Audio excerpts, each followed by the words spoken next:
প্রবাসে যারা আছেন, যারা ব্যাচেলর জীবন যাপন করছেন, যারা পরিবার যাদের সঙ্গে নাই এবং বিবাহিত, তারা তাদের যৌন চাহিদা চরিতার্থ করবার জন্য, যেহেতু এখানে উপায় নাই, তাদের স্ত্রী সঙ্গে নাই, তাদের জন্য কি হস্তমৈথুন করা জায়েজ আছে নাকি না জায়েজ? কোরআনে কারিমে আল্লাহ সুবহানাহু ওয়া তাআলা বলেছেন, ওয়াল্লাযীনা হুম লিফুরুজিহিম হাফিজুন ইল্লা আলা আজওয়াজিহিম আও মা মালাকাত আইমানুহুম ফাইন্নাহুম গায়রু মালুমিন ওয়া ফামান ইবতাগা ওয়ারাআ যালিক ফাউলাইকা হুমুল আদুন। তিনটি আয়াত আল্লাহ তাআলা বলেছেন, কৃতদাসী এবং নিজের স্ত্রী, এই দুই শ্রেণী ছাড়া, এই দুটি ক্ষেত্র ছাড়া অন্য কোনো জায়গা যাদের লজ্জাস্থানকে তারা ব্যবহার করে না, সেই সমস্ত লোকেরা সফল মুমিন, তারা সার্থক মুমিন।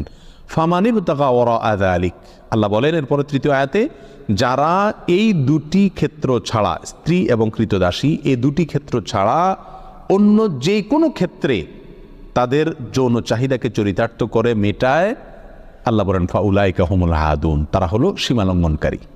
তাহলে এই আয়াতের আলোকে পরিষ্কারভাবে একজন মুমিনের জন্য হস্তমৈথুন করার কোনো অধিকার, কোনো সুযোগ, কোনো অনুমতি ইসলামী শরীয়তে নাই। এটা হারাম এবং কবিরা গুনাহসমূহের মধ্যে থেকে একটি।